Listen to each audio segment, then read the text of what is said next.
Hi everyone, let's solve this question. This is a question which I've prepared based on the questions given in the GMAT official advanced questions book.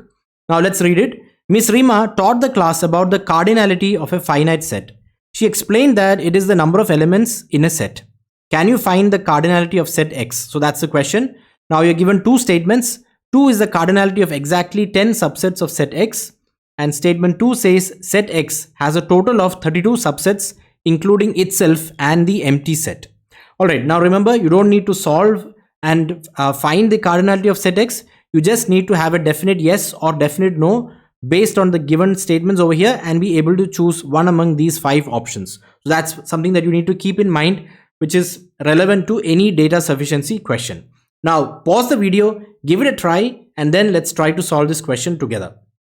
Alright, we are back. I hope you have given it a try. And if you have not yet subscribed to this channel, do remember to subscribe and like this video and support this channel. Let's get started. Now, as per the information given over here, if a set, let's say, has n elements, then the cardinality of that particular set is going to be equal to n. Now, for example, if you have a set 1, 2, 3, we can see that this over here has only 3 elements. So the cardinality of this set would be equal to 3. Alright. Now, let's take a look at statement 1 alone. It says 2 is the cardinality of exactly 10 subsets of set X.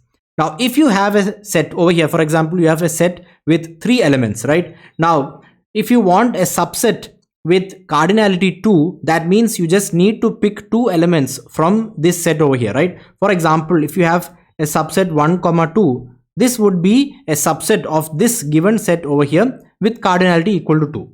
Now, as per statement 1, it says 2 is the cardinality of exactly 10 subsets of set X. Now let's say there are n elements in set X. Now if you want to take out 2 elements from n elements, that is nothing but NC2, right? And as per statement 1, NC2 is equal to 10. Alright. Now NC2 is nothing but n into n minus 1 by 2, and that's equal to 10. So we can see that n into n minus 1 is equal to 20. Now if you want to solve this, we can know that this 5 into 4, that would follow this pattern over here, right? So 5 into 4 gives you 20, or you can even have minus 4 into minus 5. Again, I'm just saying this over here because theoretically this is a equation of degree 2, so there should be 2 solutions, right, for the value of n. So n can be 5 or minus 4, but again, because n over here is actually the number of elements in a set, we cannot have negative values over here, right? So therefore, based on statement 1 alone, we are able to find the value of n, and therefore statement 1 alone is sufficient, right? So 1 alone is sufficient. Now, what about statement 2 alone? It says that set X has a total of 32 subsets, including itself and the empty set. So if, again, this is something that you should be knowing, if you have a set of n elements, then the total number of subsets of this element is going to be 2 to the power n, and in this case over here it's given as 32. So if 2 to the power n is equal to 32, we are able to find the value of n. Again, we don't need to find it, but you should be able to know that you can find it. And just for your information, that would be 5, right? N would be equal to 5.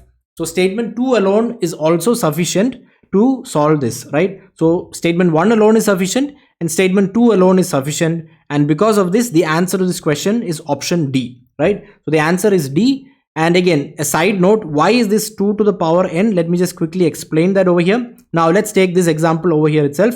So let's say we have a set 1, 2 and 3. Now if we want to find all the subsets which are possible, it's just about taking each element, and then you can either include this element when you form a subset, or you can exclude it, right? So that's what is happening. If you have a null set, which is also a subset of this set, it's happening when you take each element and you don't include it. So let me just write this. This is include and this is not include, right? Now, if you take this element and you don't include it, then you go to the next element and you don't include it. Similarly, you go to the next element and you don't include it, you will get a null set, right? And let's say you want the set 1, 2. If you want 1, 2, what's actually happening is you go to the first element, you include it, you go to the second element, you include it, and you go to the third element and you don't include it, right? So that's how you get to this subset. So in this manner, if you want to find all the possible subsets, It's all about going to each element and then you have two options, either included or not included, right? Again, for this element also you have the option include or not include. So therefore you can see that for each element there are two options, include and not include, right? And then because you have n elements, this is nothing but 2 into 2 into 2 etc. n times to get the total number of subsets. So that is how you get that the total number of subsets is 2 to the power n, and again as per statement 2 that's given as 32, so we are able to find the value of n. Therefore the correct answer to this question is option D. We are able to solve it using either statement alone. All the best in your preparation.